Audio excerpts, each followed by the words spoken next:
কেন ম্যাথস এত ভালো লাগে তোমার? কারণ ম্যাথসে নাম্বারস অনেক মজা আছে।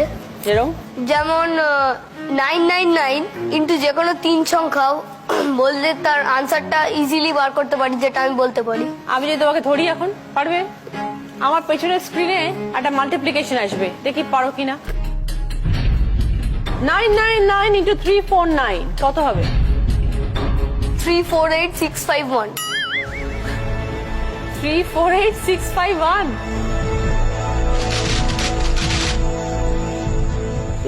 সর্বনাশ, এটা কি করে পারলে?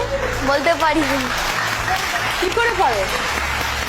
ওটা আমার নিজে থেকেই পারি, কিন্তু আমি বোঝাতে পারি না কিভাবে বলতে পারি। মা কই? ও কি বরাবরই এরকম জিনিয়াস? আমি ছোটবেলা থেকে খেয়াল করে দেখেছি যে ওই সংখ্যা নিয়ে খেলা করে, তারপরে আস্তে আস্তে এগুলো বাড়তে বাড়তে এখন দেখছি ক্রমশ একটু অন্যরকম দিকে যাচ্ছে, মানে আরো অনেক বেশি ও ইমপ্রুভ করছে এই ব্যাপারটা। এটা কি করে পসিবল? সেটা দিদি আমি জানি না। বাহ, ভেরি গুড অগ্রণীল। আরো কয়েকটা জিনিস পারি। কি পারো বলো? যে কোনো ডেট, মান্থ আর ইয়ার বললে আমি তার বারটা বলে দিতে পারি। ও মা! আচ্ছা, আমি একটা জিজ্ঞেস করছি, বলো। জানুয়ারির 20, 2012 কি বার ছিল? জানুয়ারি, ফ্রাইডে। ফ্রাইডে।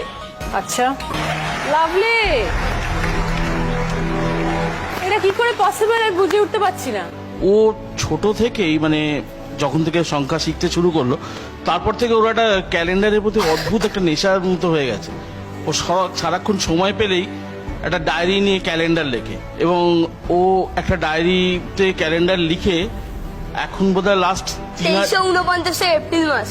হ্যাঁ, আমি ক্যালেন্ডার লিখেছি 2349 এপ্রিল মাস পর্যন্ত। 2349। আমার কাছে ডায়েরি আছে। এটা 2016।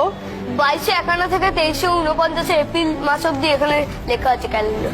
ও মাই গড! এবার আপনি যদি ওই 2300 বা 2200 কোনো Date ডেট জিজ্ঞেস করে জিজ্ঞাসা বলতে করেন, পারবে? সেটাও ও বলে দিতে পারবে ইমিডিয়েট।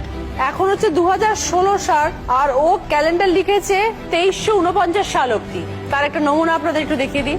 ও আজকে সকালেও এটা লিখছিল। 2342 সাল জানুয়ারি মাস।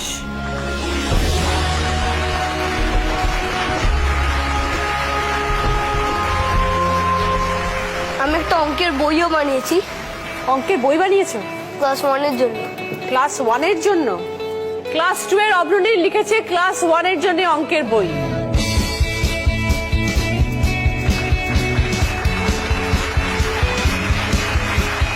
তোমার কি করে মাথায় এলো যে আমি এগুলো করবো?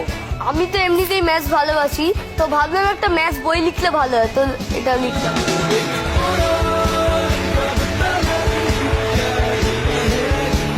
Unbelievable, excellent.